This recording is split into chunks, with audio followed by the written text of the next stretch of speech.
네, 강사 소개하러 나왔습니다.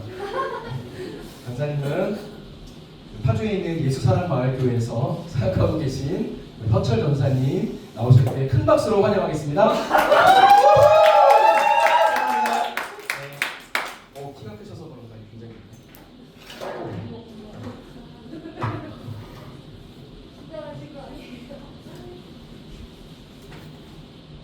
네, 지난주에 우리가 Q&A 시간을 가졌는데요. 생각한 것보다 굉장히 질문이 좋았던 것 같아요. 좋은 질문들을 많이 해주시고, 그래서 시간이 짧아서 질문들에 대해서 대답을 다 하지 못했는데, 그 이후에 나왔던 질문들 저희 같이 좀 읽어봤잖아요. 질문만 이렇게 봤을 때 청년들에게 꼭 이렇게 해야 되는 여러 많은 이야기들과 설교, 말씀, 주제들이 있을 수 있는데, 특별히 재정에 대한 이야기들을 좀 해야겠다 싶어서 오늘은 재정에 대한 강의, 그러니까 설교라기보다는 강의를 제가 좀 준비했습니다. 그래서 그리스도인에게 있어서 재정은 무엇이고 어떤 의미이고, 이게 우리가 보통 재정 강의라고 말하는데, 재정 강의라고 하는 건 도대체 뭘 배우는 거냐? 그러니까 세상 사람들이, 소위 말해서 예수 믿지 않는 사람들이 재정 강의를 한다고 하면 뭘 할까요? 그 강의 때. 네, 돈을 어떻게 사용할까, 이런 것도 하고, 또 투자를 어떻게 할 것인가, 재테크는 어떻게 할 것인가, 주식에 대해서도, 또 요즘은 비트코인, 이런 이야기들을 할 수 있죠. 근데 우리가 그리스도인에게 있어서 특별히 교회 안에서 재정 강의를 한다라고 할 때는 어떤 그런 내용보다도 우리는 조금 더 근본적으로 돈이 무엇이고 재정은 무엇이고, 그렇다면 그리스도인이 어떻게 이 재정을, 돈을 사용할 것인가, 이것에 대한 이야기들이 사실 우리가 나눠야 할 아주 중요한 주제라고 생각합니다. 그래서 PPT를 제가 만들어 왔는데요. 그래서 딱 주제가 이거입니다. 한번 읽어볼까요? 시작. 어떻게 재정을 사용할 것인가. 이것이 굉장히 중요한 우리 안에 질문이고, 안 보이세요? 질문이고, 오늘 강의의 주제이면서 이 질문에 대한 답을 찾아가는 것이 우리의 몫이고 오늘 강의의 내용이라고 생각합니다. 말씀을 이렇게 보실까요? 함께 읽겠습니다. 시작. 나와 내 백성이 무엇이기에 이처럼 즐거운 마음으로 들을 힘이 있었나이까. 모든 것이 주께 말미암았사오니 우리가 주의 손에서 받은 것으로 주께 드렸을 뿐이니이다. 솔로몬이 한 얘기입니다. 하나님께 기도한 이야기. 그러니까 이 말씀이 사실 우리 인생의 가장 중요한 말씀이라고 생각돼요. 우리가 재정을 이야기할 때 돈이라고도 말할 수 있고요. 물질, 이런 것들을 말할 때, 우리의 소유를 말할 때 가장 중요하게 생각하고 기억하고 가장 믿음의 근원이 되는 말씀이 이 말씀이라고 생각됩니다. 우리 안에 혹시 직장 생활 하시는 분 계세요? 직장 생활 하시는 분 계시죠? 또 알바 하시는 분도 계시고, 그래서 부모님에게 용돈 받는 분도 계실 수 있죠. 네, 그럴 수 있고, 알바할 수 있고, 또 직장 생활을 통해서 월급을 받아서 우리가 생활비를 낼 수 있습니다. 그럴 때 우리가 기억해야 되는 것은 어떤 통로로 우리에게 재정이 들어올지라도, 그것이 우리가 일을 해서 노동의 대가로 월급을 받을지라도, 알바를 통해서 시급 얼마 이렇게 받을지라도, 주급을 받을 수도 있고, 그런 급여를 받을지라도, 아니면 부모님을 통해서나 이렇게 선교사님들 같은 경우에는 후원을 통해서 사시는데, 누군가의 후원을 통해서나 어떤 재정이 들어올 때 그 모든 것이, 통로는 다를지라도 그 모든 그 재정을 우리 삶에 주시는 분은 누구시다? 하나님이시다라는 것에 대한 믿음이 있어야 합니다. 그러니까 다시 말해서, 우리가 직장 생활을 하면서, 직장 생활을 통해서 우리가 월급을 받아요. 월급을 받을지라도 그 월급 재정을 주시는 분은 누구예요? 우리 회사의 오너가 환상적으로는, 물리적으로 주겠지만 우리의 실제적으로 우리의 삶에, 우리의 필요에 따라서 우리에게 공급하시는 분은 누구시다? 하나님이시다. 우리의 모든, 우리의 물질, 우리가 가질 수 있는 소유, 재정, 이 모든 것들은 누구로부터 왔다? 하나님으로부터 왔다는 믿음이 있어요. 그래야 그 연봉이 얼마냐 이거 가지고 우리가 시험 들지 않을 수 있는 거예요. 연봉이 적을 수 있죠. 많을 수 있어요. 그럼에도 불구하고 많고 적음이 중요한 것이 아니라 이 모든 것이 누구로부터 왔다? 하나님으로부터 왔다. 하나님으로부터 나에게 왔다. 하나님이 나에게 주셨다라고 하는 믿음이 우리 안에 있어야 합니다. 여러분 믿으세요? 우리가 아무리 열심히 해서 돈을 많이 벌지라도 그것은 우리가 열심으로 돈을 번 것이 아니라 우리의 수고를 통해서 누가 주셨다? 하나님이 우리에게 주셨다는 걸 믿어야 돼요. 믿으십니까? 이 말씀이 우리의 삶의 가장 중요한 말씀입니다.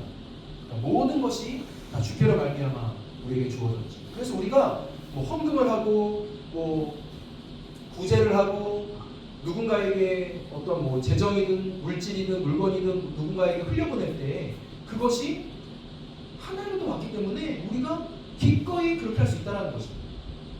믿으세요? 다음 슬라이드 한번 볼까요? 그러니까 제가 사역했던 예수전도단에는 그러니까 DTS라는 제자훈련학교가 있습니다. 6개월 동안 이제 공동생활하면서 3개월은 이제 렉처라는 강의를 듣고 3개월은 이제 아우리치라고 하는 해외 단기 선교를 가는 훈련인데요. 그 중에 DTS 삼각형이라는 것을 처음에 배워요. 그러니까 삼각형이 이제 보면 가장 밑에가 가장 기본이 되고 그 위로 쌓아가는 거죠. 그러니까 가장 기본이 되는 게 뭡니까? 하나님 음성 듣는 삶이에요.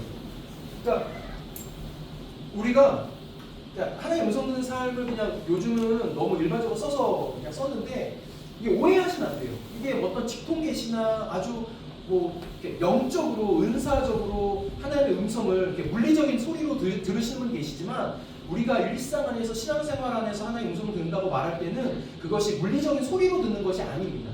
우리는 말씀이신 이미 우리의 삶 안에 우리의 삶의 모든 기준으로 기록된 말씀으로 완성된 하나님의 말씀을 우리에게 주셨기 때문에 이 말씀을 믿고 묵상하고 말씀 앞에 나아갈 때 이 말씀을 통해서 우리 가운데 하나님이 말씀하세요. 그걸 우리가 음성을 들었다라고 하는 거죠. 깨닫게 하시기도 하고요, 응답하시기도 하고요, 감동을 주시기도 하죠. 그럴 때 여러분 이렇게 진로를 위해서 기도하시는 분 계시죠. 진로를 위해서 기도하시는 분 계실 거예요. 그러니까 뭐 오랫동안 기도하신 분도 계시고 짧게 기도하신 분도 계시겠지만 특별히 진로를 위해서 뭐 비전, 부르심 아주 영적인 말을 쓸 수 있는데 영적인 그러니까 비전이든 뭐 부르심이든 진로든 우리가 그것을 위해서 기도할 때 여러분 하나님의 음성을 기도할 때 하나님 제가 어떻게 해야 됩니까? 어디에 취업해야 됩니까? 이제 선교사로 나가야 됩니까? 이런 기도를 막 해요. 그럴 때 하나님이 제일 많이 우리에게 말씀하시는 게 뭡니까? 여러분 기도할 때 중요한 걸 결정해야 돼요. 막 기도해요. 하나님 제일 많이 우리에게 말씀하시는 게 뭐예요? 그런 거 경험하셨어요? 혹시 들으신 분 계세요? 네? 우리 하나님 진짜 인격적이시죠. 굉장히 수준 높은 음성인데 맞아. 그런 질문 하시죠. 또 내가 너를 사랑. 수준이 비싸네. 저도 제일 많이 듣는 게 내가 너를 사랑한다. 그러니까 사실 우리가 하나님 사오정인가? 아니 뭐 결정해야 돼서 하나님 이거 해야 돼요 저거 해야 돼요 뭐 이런 기도를 하고 있는데 하나님이 오히려 결정에 대한 얘기보다 제일 많이 하신 게 뭐예요? 내가 너를 사랑한다. 근데 이게 중요한 게 뭐냐면 우리는 너무도 우리가 경험했던 우리의 이 문화, 이 사회, 이 세계 안에서 우리는요 비교되고 우리의 결과, 우리가 냈던 어떤 이제 결과물로 평가받은 것으로 그러니까 결과로 우리가 평가받았죠. 그렇게 커왔어요. 형제가 있으면 형제들에게 비교받고요. 학교에서는 성적으로 등수를 매겨서 비교되고요. 결국 그걸로 우리가 평가해요. 우리가 누군가로부터 사랑받고 인정받는다는 것은 뭔가 잘해야 돼요. 결정을 잘해야 되고 그 결과를 내야 돼요. 사람들이 인정을 받아요. 그래야 내가 인정받고 사랑받아요. 근데 하나님 앞에 나아가서 우리가 하나님 좀 듣기 시작할 때 하나님은 뭐라고 하세요? 그런 거 관계없이 내가 뭘 잘하고 내가 뭘 이루었고 내가 얼마나 소유가 얼마나 되는지 하나님께 헌금을 얼마나 낼 수 있는지 그런 거 보지 않으세요. 뭐 보세요? 그냥 나 자체. 뭐라고 하세요? 내가 너를 사랑한다고 하신다. 그러니까 우리가 그런 하나님의 마음을 듣고 하나님의 말씀을 듣고 음성을 듣기 시작할 때 우리는요, 우리의 사고방식이 깨져요. 여지껏 우리가 경험했던 그 세계 안에서, 세상 안에서, 사회 안에서, 문화 안에서 경험됐던 난 잘해야 돼, 난 성공해야 돼, 난 인정받아야 돼, 적자 생존이야, 돈 있는 자가 인정받아, 난 돈을 많이 벌어야 돼. 아니요, 하나님은 그걸로 보지 않으세요. 성적이 너 얼만큼 좋냐, 너 어느 대학 나왔냐, 그런 걸로 하나님은 우리를 평가하지 않으세요. 재밌는 게요, 성경 전체의 주제가 이거예요. 내가 너를 사랑한다. 하나님 우리 인생에 적어주신 연애 편지와 같아요. 성경은 우리를 구원하기 오신 이 땅에 오신 예수 그리스도를 하나님이 세례 갖고 올라오실 때 뭐라고 하세요? 내가 너를 사랑한다고 하세요. 그 예수 그리스도에게 내가 너를 사랑한다고 하세요. 근데 그 예수님이요, 공생애를 시작하셨어요? 안 하셨어요? 안 하셨어요. 그러니까 하나님 아버지를 위해서, 또 우리를 위해서 사역을 하신 게 아니에요. 시작하시려고 할 때 하나님이 내가 너를 사랑한다고 하신 거예요. 그러니까 우리가 여지껏 경험한 이 세계관으로 볼 때는 말이 안 돼요. 결과를 내야 돼요. 예수님이 십자가를 죽으실 때, 꼴까닥 하실 때 오히려 내가 너를 사랑한다고 해야 되는데 하나님은 그렇게 안 하세요. 아무것도 안 하셨어요. 사랑한다고 하세요. 그 사랑이 예수님을 움직이게 하신 거예요. 동일합니다. 우리의 삶에 하나님의 음성 앞에, 하나님의 말씀 앞에 나아갈 때 여지껏 우리가 경험했던 비교한 것으로, 너는 쟤보다 이게 못하고, 너는 쟤보다 이게 못났고, 그렇게 비교됐던, 그래서 잘못 어그러졌던 우리의 세계관, 사고방식이요, 하나님께서 듣기 시작할 때 바뀌어요. 그렇지 않구나. 우린 존재 자체가 하나님의 사랑으로 존재하는, 이걸 깨닫게 돼요. 그러면서 그런 세계관이 바뀌고 사고방식이 바뀔 때 우리 안에 나타나는 것은요, 삶의 선택의 문제들, 삶의 결과들이 바뀌게 돼요. 행동이 바뀌어요. 그것이 재정이라고 썼지만, 재정은요, 재정 하나만을 말하는 것이 아니라 대유법이라고 하나요? 뭐라고 하죠? 하나를 가지고 전체를 나타낼 때 그것을 의미해요. 그러니까 우리의 삶의 모든 삶의 영역 안에 하나님의 말씀 앞에 나아가서 우리의 생각이 바뀐 그 예수 그리스도 말미암아 변화된 우리의 삶에 나타나는 삶의 태도들, 결과들, 삶의 양식들, 삶의 선택들, 이 모든 것을 총체적으로 보여주는 것이 재정이라고 하는 거예요. 그래서 어른들은 이렇게 말하죠. 주머니가 구원받아야 진짜 구원받았다라고 말할 정도로 재정이라고 하는 것은 단순히 돈의 문제만이 아니라 그리스도인의 삶의 전체를 아우르는 마치 종합예술과 같은 거예요. 그러니까 내가 재정에 대한 태도가 어떻게 있는가, 그러니까 돈에 대해서 우리가 어떻게 바라보는가, 우리가 돈을 어떻게 쓰고 있는가, 이걸 볼 때 우리는 그리스도인으로 우리의 삶에 믿음을 볼 수 있는 거예요. 보세요. 말씀에도 보겠지만, 이게 앞에도 나와요. 뒤에 나오겠지만, 예수님이 뭐라고 하시냐면, 너의 보물이 있는 곳에 너의 뭐가 있다? 마음이 있다고 해요. 이것이 사실 그냥 돈에 대한 문제가 아니라 신앙의 문제고 믿음의 문제고 결국 우리의 삶의 전체를 아우르는 이 재정의 문제예요. 자, 보세요. 여성분들 중에 난 백에 너무 관심이 많아. 백. 오, 샤넬, 신장 나왔네. 와우. 얼마지? 200? 두 달 조금 열심히 하면 백에 관심이 있으신 분 계시죠. 그러니까 뭐 잘못됐다는 게 아니에요. 그런 분들은 인터넷을 봐도 백을 보고, 지나가다가도 백을 보고, 그리고 마음에 드는 게 있으면 돈을 모아서 그 백을 사요. 남자친구가 있으면 은근히 푸시를 하죠. 왜 이렇게 크게 웃어요? 12월 21일 죄송해요. 마음이 어디 있는 겁니까? 네? 마음이 어디 있는 거예요? 네. 저는요 20대 때 밥을 안 먹어도 책을 샀어요. 그러니까 제 자랑하는 게 아니라 책을 그렇게 좋아했어요. 그러니까 밥은 안 먹어도 책을 샀어요. 그 돈으로 책을 샀어요. 밥을 먹을래, 책을 살래, 그럼 책을 샀어요. 그럼 저는 마음이 어디 있는 겁니까? 책에 있는 거예요. 그러니까 명확해요. 내가 돈을 어디에 쓰고 있는가가 지금 그 사람의 마음이 어디 있는가를 보여주는 거예요. 그리고 그 사람의 신앙이 어디 있는가를 보여줘요. 쇼핑 리스트를 한번 보세요. 내가 쇼핑하고 있는 리스트. 그 보면 마음이 어딘지 알게 돼요. 날씨 추워졌는데요. 외투 하나 사야 되는데 보세요. 요즘 화장할 파운데이션 살까? 마음이 어디 있는지가 명확히 보입니다. 여자친구를 너무너무 사랑해요. 그런데 여자친구랑 만나. 그런데 밥을 안 사. 그 여자친구 사랑한다고 느껴요? 그 여자친구가? 아니, 물론 이제 뭐 외국 같은 문화는 더치페이하고 이런 문화에서는 그럴 수 있지만 적어도 우리나라 정서에서는 여자친구 내가 사랑해. 그러면 그 여자친구를 위해서 돈을 쓸까요, 안 쓸까요? 당연히 쓰죠. 내가 남자친구를 사랑해. 내가 남편은 없구나. 남자친구 사랑해. 그러면 그 남자친구를 위해서 돈을 쓸까요, 안 쓸까요? 당연히 쓰죠. 그렇지 않아요? 마음이 있는 곳에 물질이 있습니다. 그럼 다시 바꿔 말해서 우리의 마음이 주님께 있습니까? 재정에 대한 얘기는 그걸 물어보는 거예요. 우리의 마음이 어디에 있는가? 말씀을 다시 한번 읽어보겠습니다. 시작. 그 청년이 재물이 많음으로 그 말씀을 듣고 근심하며 아니라 예수께서 제자들에게 이르시되 내가 진실로 너희에게 이르노니 부자는 천국에 들어가기가 어렵다. 와우, 굉장히 충격적인 말씀이야. 부자는 천국에 들어가기 어렵대. 부자 있잖아, 우리 집 여기 있잖아. 개인 자동차 중에 뭐 포르쉐 하나씩 다 있잖아. 없어요? 911 같은 거 끌고 다니잖아. 왜 그래? 집에 할리 데이비슨 이런 거 있잖아. 없어요? 있잖아. 부자 있잖아, 우리 안에. 그러면 여기 있는 부자 나 연봉이 1억인데 그런 사람 천국 못 갑니까? 어떻게 생각하세요? 연봉 1억은 그럼 우리 구하면 안 돼요? 천국에 못 간대잖아.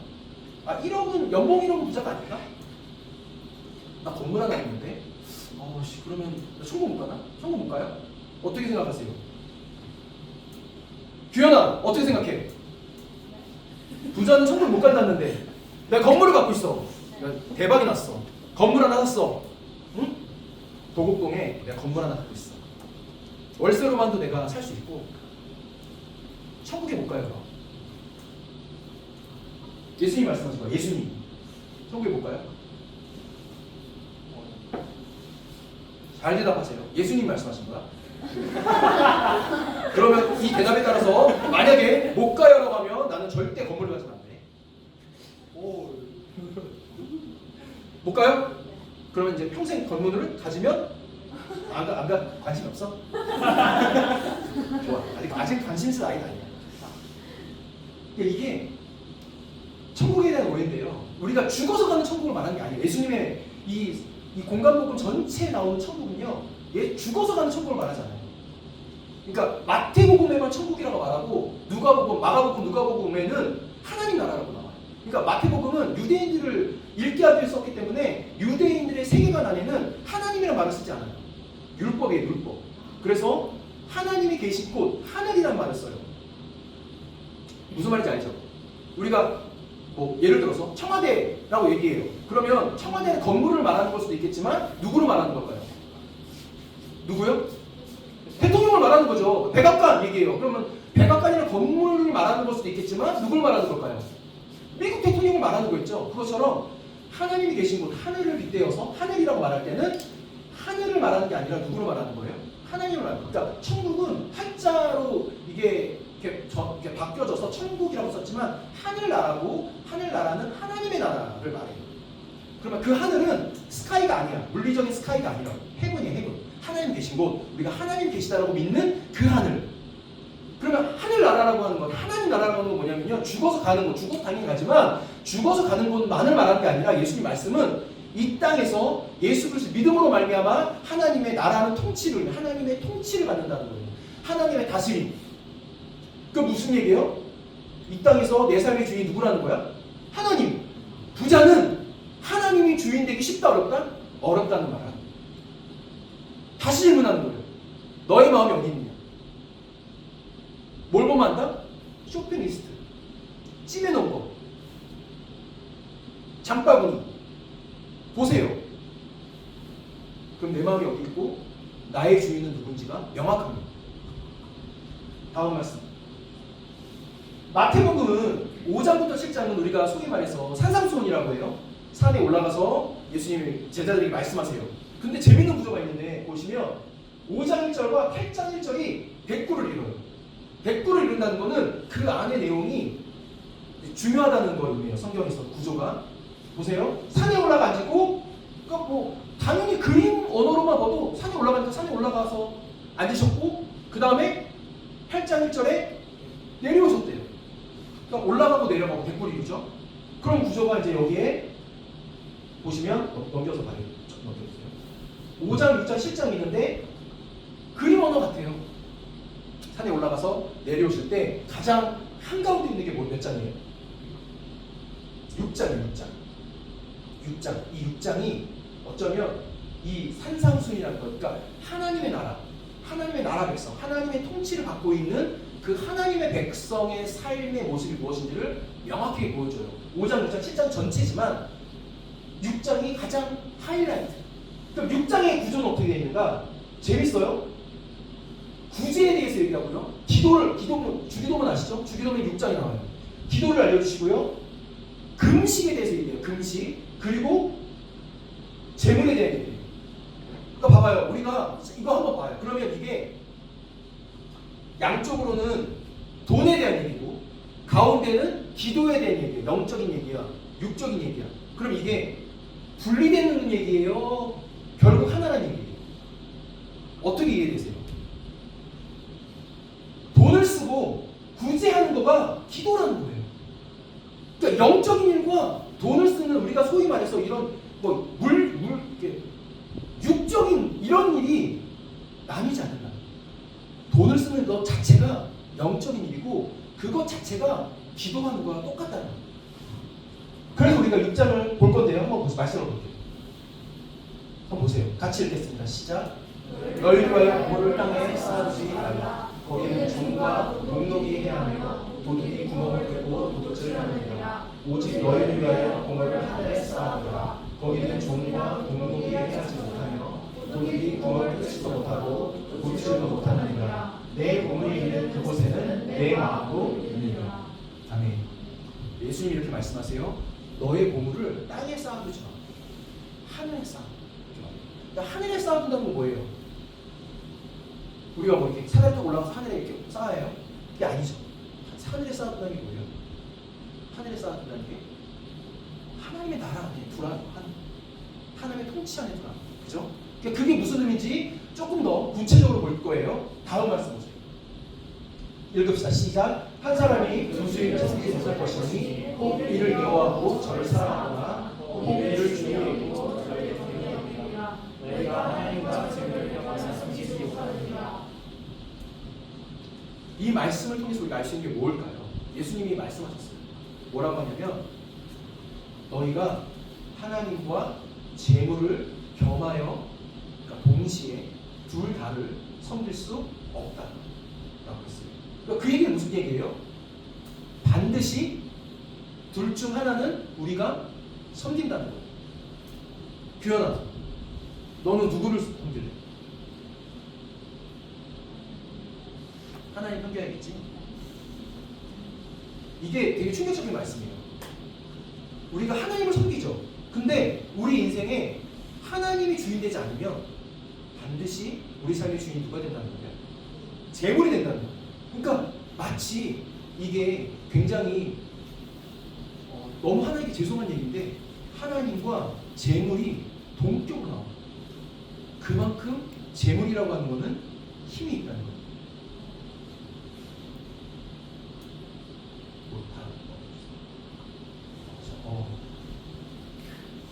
우리의 주인은 누구예요? 하나님인가? 재물인가?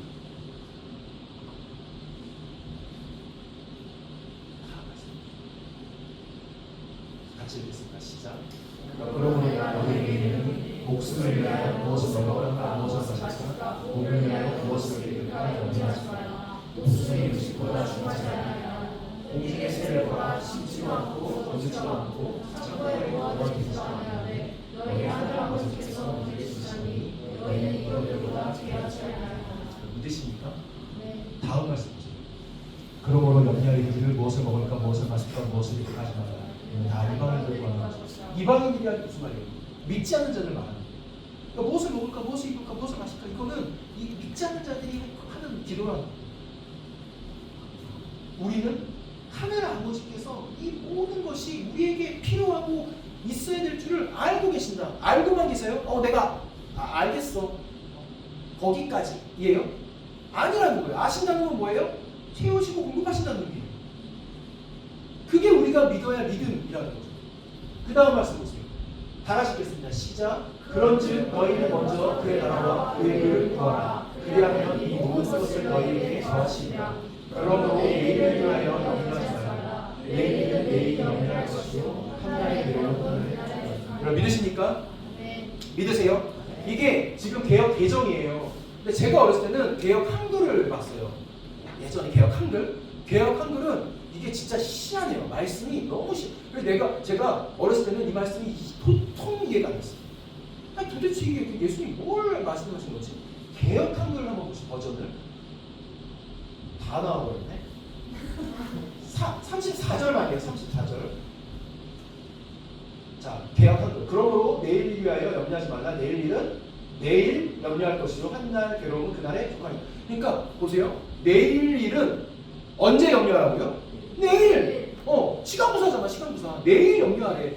한글 개혁 한글이 이렇게 나왔어요. 그러니까 아니 그래. 내일 염려를 내일 가서 염려하고 한날 괴로움은 그날에 족하면 오늘도 그냥 괴로워 죽겠는데 야 예수님 이렇게 말하는 거야. 야 오늘도 괴로워 죽겠는데 내일까지 무슨 염려하냐. 내일 가서 해. 내일 가서. 그건 내일 죽도록 또 염려하고 오늘 거나 죽도록 염려해. 이렇게 말씀하신 것 같은 거예요. 그렇지 않아요? 뉘앙스가? 그렇잖아요. 그래가지고 어른들이 바꿨어. 개혁 개정으로. 이게 정확한 이게 번역이 아니네. 바꿨어요. 어떻게 바꿨어요? 그러므로 내일 위하여 염려하지 말라. 내일 일은? 내일. 시간부사인 줄 알았더니 시간부사가 아니라 주어야 주어. 주어였어. 내일의 일은 누가 염려한대요?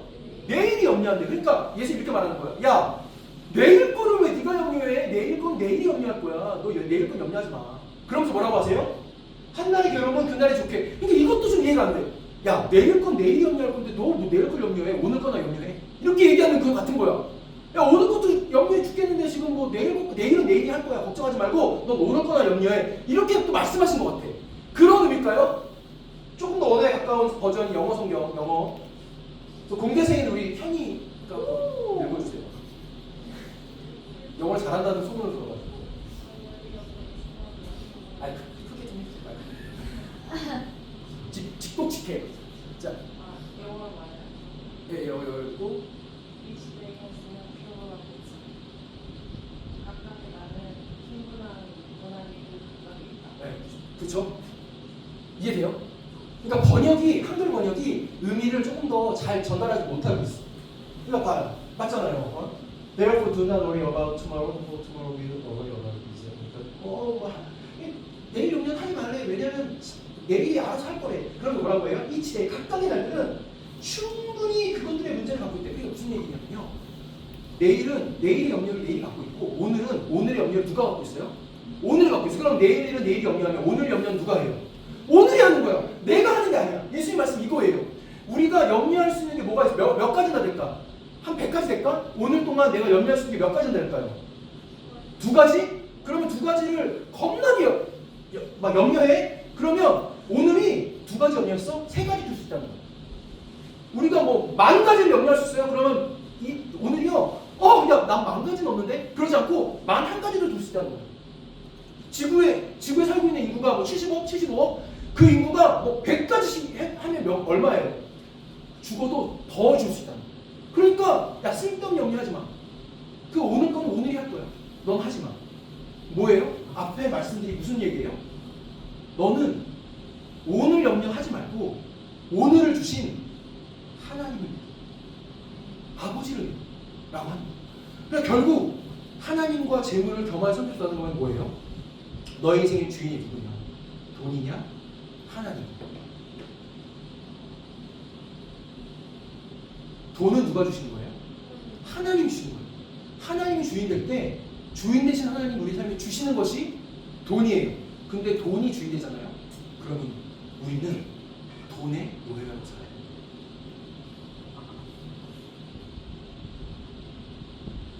하나님 우리에게 하면 주시고 싶은 거는 풍성함입니다.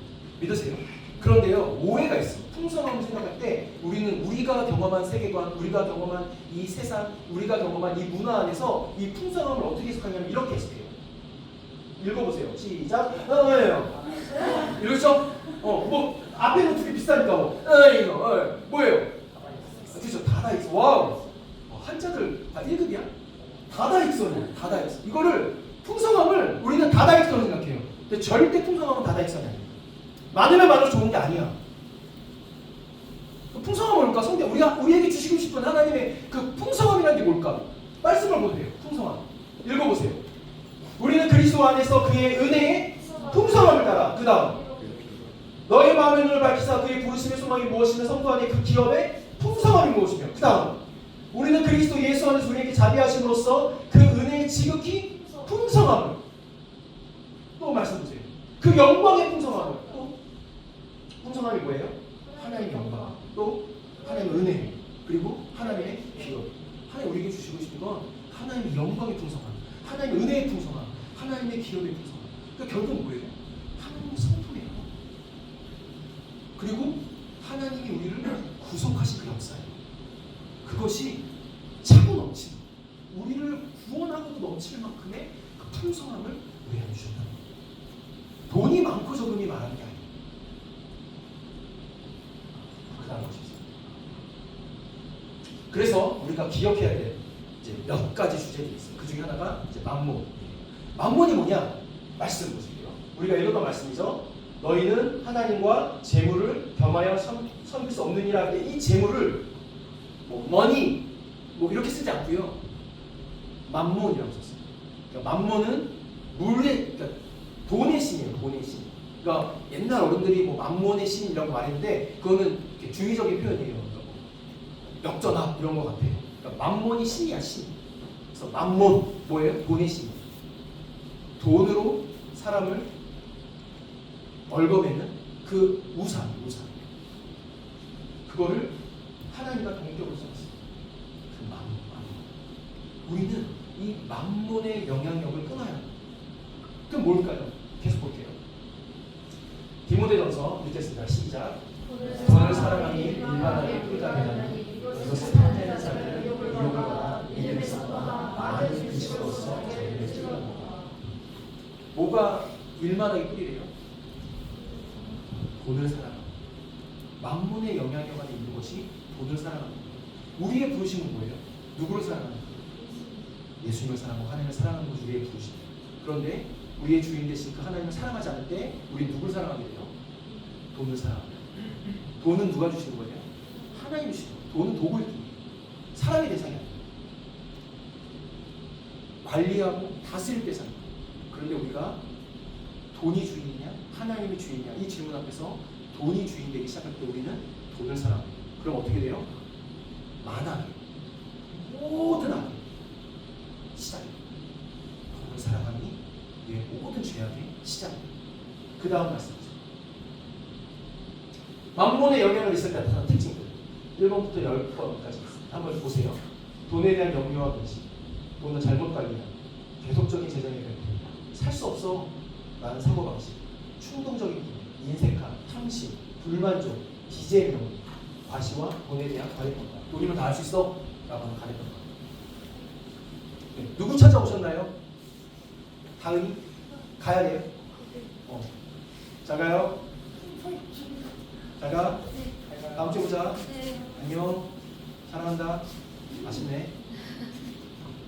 한번 보시고요. 우리 옆에 있는 분들과 나는 이 만몬의 영향 안에 이 10가지 중에 뭐가 지금 나에게 딱 걸리는지 한 가지, 뭐 2가지도 괜찮고 3가지도 괜찮고 딱 한 가지 한번 얘기해 봅시다. 옆에 있는 분들과 옆에 없으면 뒤에 있는 분들과 둘 셋이 짝지어서 한번 이야기해 볼까요?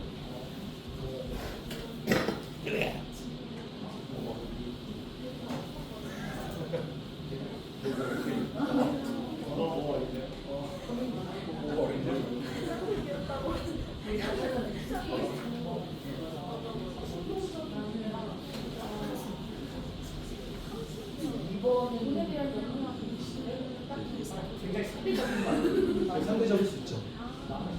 내가 안 먹어서 뭘 사셨죠? 중국으로 3번 지금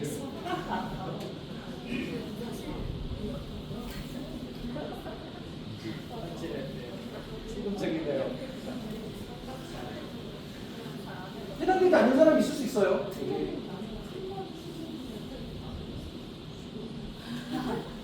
다인 것 같아요. 다일 수도 있고, 뭐 크고 작게 모든 영역들이 우리 삶에 다 알죠. 그러니까 우리는 너무도 뿌리 깊게 이 만문의 영향 안에 있어요.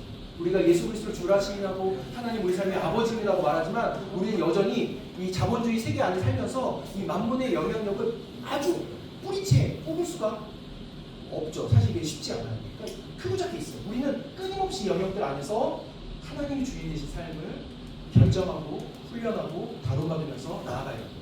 다음 보세요. 그래서 재정 사용은요 영적 전쟁이에요. 그러니까 우리가 정말 이렇게 배우고 싶고 나누고 싶은 건 뭐냐면요, 재정을 어떻게 사용할 것인가. 그러니까 재정 사용은 영적 전쟁이에요. 그러니까 영적 일이에요. 돈을 쓰는 거는 영적 일이에요. 그래서 한번 보세요. 돈을 사랑하지 말고 있는 바를 족한 줄로 알라. 그가 친히 말씀하시기를 내가 결코 너희를 버리지 아니하고 너희를 떠나지 아니하리라 하셨느니라. 이 말씀 안에 정말 많은 것들을 보여요. 우리가 해야 되는 영적 중이 무엇인가? 뭐예요? 족한 줄 알아요. 그리고 뭐라고 하세요? 뭐라고 하세요? 내가 너를 떠나지 않아. 절대 버리지 않는다. 혹시 이런 생각하고 계신 분 계세요? 사실 요즘 제가 그래요. 요즘 제가 이렇게 생각지 않은 지출들이 계속 생겨요. 자동차가 고장이 나고, 또 특별히 작년에는 어머니 집에 모시고 있으면서 병원 검사하고 이러면서 막 이렇게 크고 작은 재정들이 생각지 않은 재정들이 계속 나와요. 그러니까 저의 그 수입은 정해져 있잖아요. 그 정해진 한계 안에서 써야 되는 재정들이 너무 많았어요. 막 기도하죠. 하나님, 돈 필요해요. 아시죠? 어머니 병원 모시고 가야 되고, 이것도 해야 되고, 이것도 해야 되고, 아시죠? 근데 돈이 없어. 안 들어와. 누가 돈이 어떻게 들어오겠어? 막 저 알바를 알아봐요. 야간 알바 해야 되나? 지금도 알바 천국이랑 찾아봐요. 계속 알바를. 그럴 때 제 안에 이런 마음이 드는 거예요. 하나님 다 아신다면 뭐야? 하나님 나 사랑하지 않나? 그런 생각 안 드세요? 뭐야, 나만 쓰레기야 지금? 조금이라도 생각 좀 해봐. 나 믿음이 좋아 이렇게? 나 전도사인데? 정말. 창피해. 나만 괜히 얘기했어. 안 그래요, 여러분? 재정이 궁핍할 때 필요가 있고 내가 써야 되는데 기도하고 있는데 하나님 돈을 안 주셔. 그럼 막 가끔 이런 생각 안 들어요. 하나님 나 진짜 알고 계시나? 내가 필요한 거 알고 계시나? 하나님 나 사랑하지 않나? 이런 생각 안 들어요? 들어요. 뭐라 그래요, 하나님이? 내가 절대 너를 버리지 않는다. 자 보세요. 돈이 많고 적음으로 하나님의 사랑이 나를 사랑하고 안 사랑하고가 결정된 게 아니라는 거예요. 기억하셔야 됩니다. 돈이 없어도 때로는 우리의 필요가 있는데 그거에 채워지지 않아도 그럼 하나님 나를 사랑하지 않나? 이게 아니라는 거예요. 하나님 나를 사랑하세요. 하나님 나를 사랑하시는데 사랑하시기 때문에 때로는 궁핍이 있을 수 있어요. 채워지지 않을 수 있다고요. 이걸 이해하셔야 돼요. 하나님 사랑하셔서 때로는 풍성히 채워주세요. 그런데요, 하나님 나를 사랑하시기 때문에 때로는 궁핍한 것처럼 채워지지 않을 때가 있어요. 그 결과, 그 모습이, 현상이 하나님 나를 사랑하냐 안 사랑하냐 결정하는 게 아니에요. 하나님 나를 사랑하세요. 그런데 내 삶에 지금 진짜 필요한 게 무엇이냐에 따라서 채워지기도 하고 채워지지 않기도 하는 거예요. 기억하셔야 돼요. 하나님이. 그래서 뭐라고 해요? 돈이 있든 없든 뭐하라? 족한 줄 알고. 그리고 하나님이 나를 사랑한 줄 믿어라. 지금 영적 전쟁에 대해 얘기를 하고 있는 거예요. 다음 말씀 보세요. 뭐라고 해요? 그러므로 땅에 있는 지체를 죽이라. 그 지체가 뭐예요? 곧 음란과 부정과 사욕과 악한 정욕과 탐심이니. 했으면 끝났는데 특히 마지막에 한 번 더 정리해. 탐심은 뭐예요? 우상숭배예요. 우상숭배가 뭐 절에 가서 이게 우상숭배가 아니에요. 죄송합니다. 이거 혹시 다른 종교를 폄하하려고 하는 게 아니라 그런 게 우상숭배 아니라는 거예요. 비나이다 이게 우상숭배가 아니라는 거예요. 점집에 가서 점치는 거 그러면 안 되죠. 안 되지만 그런 거를 말하는 게 아니에요. 그것도 우상숭배인데 그보다 성경에서 더 근본적으로 우상숭배가 뭐예요? 탐심이라는 거예요. 돈에 대한 욕심, 재물에 대한 그 탐심이 우상숭배래요. 왜?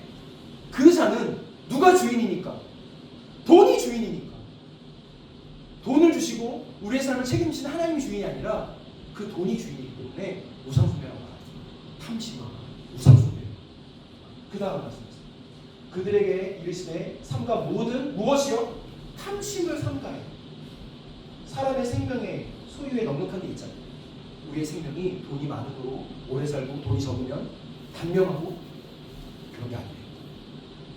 더 근본적으로는 돈이 있으면 우리가 영생하고 돈이 없으면 영벌하는 게 아니라 우리의 영생은 오직 예수 그리스도 돈에 많고 적은 있잖아요. 그래서 뭐 하래요? 탐심을 삼가해요. 뭐 하라는 거예요? 너의 삶의 주인이 누구냐로 묻으시는 돈이냐 하나님. 그래서 사도 바울이 이렇게 말하죠. 궁핍함에 말하는 것이 아닙니다. 어떤 형편이든지 나는 자족함을 배웁니다. 나는 귀천에 처할 줄 알고 풍부에 처할 줄도 알아. 모든 일, 곧 배고픔과 배부름과 배고픔과 풍부와 궁핍에도 처할 줄 아는 일체의 비결을 배우노라. 너무너무 우리 좋아하는 말씀이죠. 다 같이 읽을까요? 시작. 내게 능력 주신 자 안에서 내가 모든 걸 할 수 있는 할 수 있는 믿습니다. 아멘. 할렐루야. 믿습니다. 서울대 갈 줄 믿습니다. 이거예요? 아니에요. 그 얘기 아니에요. 내게 능력 주신 자 내가 모든 걸 할 수 있다는 게 내가 기도하면 믿으니까 서울대 갈 수 있고 내가 기도하면 삼성전자에 붙을 수 있고 절대 그거 아니라는 거예요. 어디를 삼성이야? LG인가? LG전자에 붙을 수 있고 아니 그거 아니라는 거예요. 뭐예요? 내가 어떤 상황이 있든지 궁핍에 처할 수도 있고 풍부에 처할 수도 있고 돈이 있을 수도 있고 없을 수도 있지만 일치의 비결 뭐예요? 자족하기를 내게 능력 주신 자 안에서 내 삶의 주인 되신 그 하나님으로 말미암아 어떤 상황에서든 내가 만족할 수 있다. 그게 사도 바울. 왜 사도 바울이 지금 빌립보서 쓴 상황이 어디예요? 감옥이야 감옥. 감옥에서 쓰고 있어. 그럼 말이 안 되잖아. 감옥에서 있었으면 내가 능력 주신 자 안에서 내가 모든 걸 할 수 있으면 감옥에 나오고 옥문 열리고 이래야 되는데 그런 게 아니에요. 여전히 감옥에 있어요. 이걸 쓰고 있어요 빌립보 교회에. 사도 바울은 뭐 하고 있다는 거예요? 내가 이 상황을 인도하신 하나님을 믿으며 이 상황 안에서 기뻐하고 감사하고 만족한다. 그래서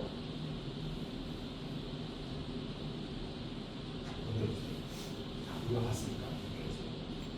그래서 우리가 해야 되는 진짜 영적인 거예요. 만족하는 삶. 우리 하나님 우리 삶에 정말 원하시는 건 뭐예요? 자족하는 삶. 물질이 많고 적은 게 아니라 우리의 삶에 주신 것이 이 모든 것이 하나님의 도왔음을 믿으며 이것이 나의 삶에 하나님이 정확하게 나의 필요에 따라 주셨다는 것을 믿는 자족하는 삶. 그게 우리가 해야 될 영적 전쟁. 영적 전쟁이 뭐라고요? 뭐라고요 영적 전쟁? 지금부터 잘 들어. 이제부터 중요해요. 이제부터. 자, 싸워봅시다. 하나님에 대한 믿음이 있어야 돼요. 하나님에 대한 믿음. 말씀할게 볼게요. 시작. 공중의 새를 보라. 심지도 않고 거두지도 않고 창고에 모아들이지도 아니하되 너희 천국께서 부르시나니 너희는 이것들보다 귀하지 않느냐. 여러분 믿으십니까? 여러분 믿으세요? 믿음이 안 생기면 그냥 나가서 새들을 보세요. 오늘 차 타고 오면서 저희 셋째가 그런 질문 하더라고요. 세상에 있는 모든 새들 날개를 피면 하늘을 덮을 수 있어? 근데 물어보더라고요. 굉장히 과학적이고 철학적이죠. 저는 단호하게 없어. 없어요. 하나를 봅니다. 이제 아내가 옆에서 막 보영 설명하더라고. 아니 새가 날려면 날개를 펴야 되고 흔들리면 새가 이렇게 날개를 흔들리니까 이렇게 붙을 수 없고 막 이렇게 설명하는데 이거는 과학적으로도 할 수 없어요. 왜냐면 높이가 올라가면 공간이 3차원으로 넓어지기 때문에 막을 수가 없습니다. 어쨌든 새를 보세요. 날아가는 새를 보세요. 이 새들이 뭐래요? 씨를 넣어다가 자기가 땅에 자기가 먹을 곡식을 씨에 심어서 막 물을 갖다 주고 막 해서 자라게 한 게 아니에요. 하나님이 그 나게 하는 거를 그냥 먹는 거예요. 공중에 날고 있는 새들도 하나님 먹이신대요. 근데 하물며 우리 아버지라고 하시고 내가 너가 나의 딸이라고 하는 우리에게 하나님 그렇게 안 하시겠냐? 라고 말씀하시고 믿으십니까? 이 말씀 믿으셔야 돼요. 내 삶에 지금 비록 궁핍할지라도 재정이 없을지라도 힘들지라도 여러분 이 말씀을 믿으셔야 돼요. 이 말씀 진리입니다. 하나님 우리의 아버지이세요. 아버지. 재정을 주신 목적이 무엇인가? 우리에게 하나님께서 왜 재정을 주시는가? 내가 일을 해서 월급을 받든 누구를 통해서 받든 저같이 교회 사역을 해서 사례비를 받든 하나님 우리에게 재정을 주신 목적이 무엇인가? 이거죠. 같이 읽겠습니다. 시작. 주의 성령에 내게 임하셨으니 이는 가난한 자에게 복음을 전하게 하시려고 내게 기도를 모시고 나를 보내사 포로된 자에게 자유를 눈먼 자에게 다시 보게 하고 전파하고 눌린 자를 자유롭게 하고 주의 은혜를 전파하게 하려 하시니라. 예수님이 이사야서 61장에 나온 말씀을 자신을 자기가 메시아라는 걸 증명하기 위해서 이 말씀을 읽으셨어요. 근데 이거는 이제 주의 성령이 임하셨다는 얘기인데 이것이 마치 하나님이 우리에게 재정을 통해서 무엇을 주세요? 풍성을 준 목적이에요. 뭐 하려고? 가난한 자들에게 복음을 전하려고. 재정을 주신 목적이에요. 우리에게 풍성을 주신 목적이에요. 또 포로된 자를 자유케 하려고, 눈먼 자를 다시 보게 하려고, 눌린 자를 자유케 하려고, 은혜를 선포하게 하려고 하나님 우리에게 재정을 주세요. 그리고 사용하게 하세요. 풍성하게 하시고. 그 다음 말씀 읽겠습니다. 시작. 여호와께서 아브라함에게 이르시되 너는 너희 고향과 친척과 아비의 집을 떠나 내가 네게 보여줄 땅으로 가라. 내가 너로 큰 민족이 이루고 내게 복을 주어 내 이름을 창대하게 하리니 너는 복이 될지라. 너를 축복하는 자에게는 내가 복을 내리고 너를 저주하는 자에게는 내가 저주하리니 땅의 모든 족속이 너로 말미암아 복을 얻을 것이다 하신지라. 아멘. 믿으세요? 이게 우리에게 재정을 주신 목적이에요. 풍성하게 하신 목적이에요. 아브라함에게 하나님 뭐라고 하세요? 너는 복이라고 하세요. 그 복이 아브라함에게 멈췄나요? 아니요. 그 아브라함을 통해서 또한 아브라함이 이룰 그 민족, 이스라엘 민족을 통해서 그 복이 모든 족속에게, 모든 민족에게 흘러가게 하신 거예요. 그러니까 우리에게 재정을 주시는 목적은 그 돈으로 우리 혼자, 우리 가정만 잘 먹고 잘 사는 거, 떵떵거리고 살라는 게 아니라 그게 흘러가기 위해서, 재정이 흘러가기 위해서 우리에게 주셨다고. 그래서 이걸 마치 독표로 보면 이렇게 말할 수 있어요. 하나님이 아브라함에게 뭐 주세요? 복 주시죠. 그럼 그 받은 복을 아브라함이 모든 민족에게 어떻게 해요? 흘려요. 안 나와요? 이게 하나님 우리에게 재정을 주신 목적입니다. 힘드시죠? 말을 빨리 하려니까 지금 마음이 급해. 힘들 것 같아서. 이런 특강 들어보셨어요? 이렇게 길게 하는 특강? 여러분 처음인가요?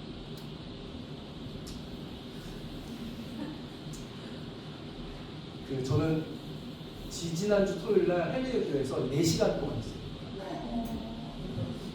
여러분 딱 청년들 잘 듣더라고요. 그 다음 보십시오. 11조를 나눌 거예요. 11조를 해야 되니까 질문 있었죠. 11조 말씀할 때부터 읽겠습니다. 시작. 너는 마땅히 매년 쏟아내는 11조를 될 것이며 하나님 여호와께서 그의 이름을 거시려고 택하신 곳에서 곡식과 포도주와 기름의 11조를 먹으며 또 소와 양의 처음 나서 먹고 내 하나님 여호와 경외하기를 항상 그럴 것이라. 11조가 뭐예요? 매년마다 땅의 토산의 10분의 1을 하나님께 드리는 거예요. 이게 11조예요. 그래서 11조, 10분의 1이라는 뜻이죠. 11조. 11조의 뜻이 뭐예요? 목적이 뭐예요? 잘 보세요. 이 말씀에 앞에 죄송해요. 이 말씀에 11조 또 뒤에 말씀이요. 이 말씀에 11조를 우리가 해야 되는 이유, 그 목적이 나와요. 목적이 뭘까요? 그렇죠. 그 다음 질문이 그거예요. 11조를 또 우리가 배워야 할 게 뭐예요? 뭐죠? 보여주세요. 하나님을 경외하는 거예요. 우리가 11조 해야 됩니까? 11조 생활 막 얘기하는데 그게 뭐예요? 그 목적이 뭐예요? 그게 하나님을 경외하느냐 안 하느냐를 보여주는 거예요. 우리가 11조라고 하는 것은 단순히 돈을 내냐 안 내냐, 이 돈의 10분의 1이냐 아니냐, 그게 아니에요. 우리의 삶 안에 하나님을 경외하는 태도가 있는가 없는가를 보여주는 거예요. 그래서 그 말씀으로 이 말씀 한번 보세요. 11조의 의미 한번 보세요.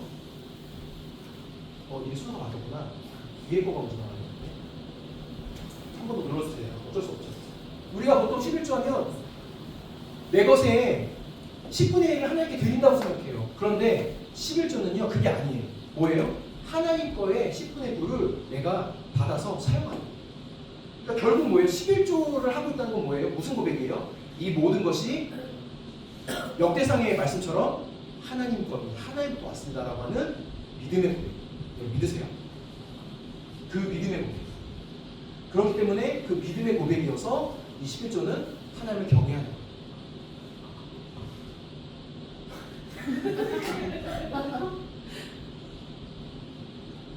잠깐 쉴까요? 네. 10분간 쉬겠습니다. 혹시 더 길어지면 힘든 사람 1, 2부로 나눌까요? 다음 주로 나눌까요? 네. 그럼 오늘 한 것까지 그럼 11조까지만 합시다. 11조까지. 아니. 이거 다음 주에 하자. 질문 있는 사람 질문 받겠습니다. 마음이 급해서 제가 말을 좀 빨리 했는데요. 혹시 들으면서 잘 이해가 안 되거나 질문하고 싶은 거 있으세요? 지금까지 다 빌드업 한 거야, 빌드업. 사실 이 뒤에부터가 진짜 오늘 해야 될 일인데요. 그거 다음 주에 하겠습니다. 파트 2. 그래서 설이라고 어디 가시면 안 돼요. 꼭 와서 들으셔야 완성이 되는 겁니다. 질문 있는 분 있으시면 질문 받고요. 오늘 네. 세뱃돈 받기 전에 싹 한번 더 내가 또 줘봐. 세뱃돈 받기 전에 싹 받고 질문 있는 분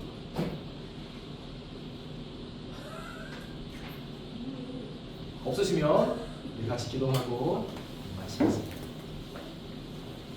그래서 우리 함께 이렇게 기도하고 싶어요. 우리의 삶의 주인이 하나님이십니다. 우리의 모든 것이 하나님께로 왔음을 믿습니다.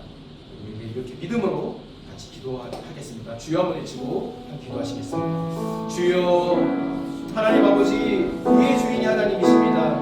우리의 삶을 다스리시는 분이 하나님이십니다. 우리의 모든 것이 하나님부터 왔습니다. 우리의 재물이 하나님이 주셨고 우리가 갖고 있는 그 모든 소유들이 하나님부터 왔습니다. 하나님, 우리의 삶을 다스려 주셔서 하나님만이 주님을 주시옵소서.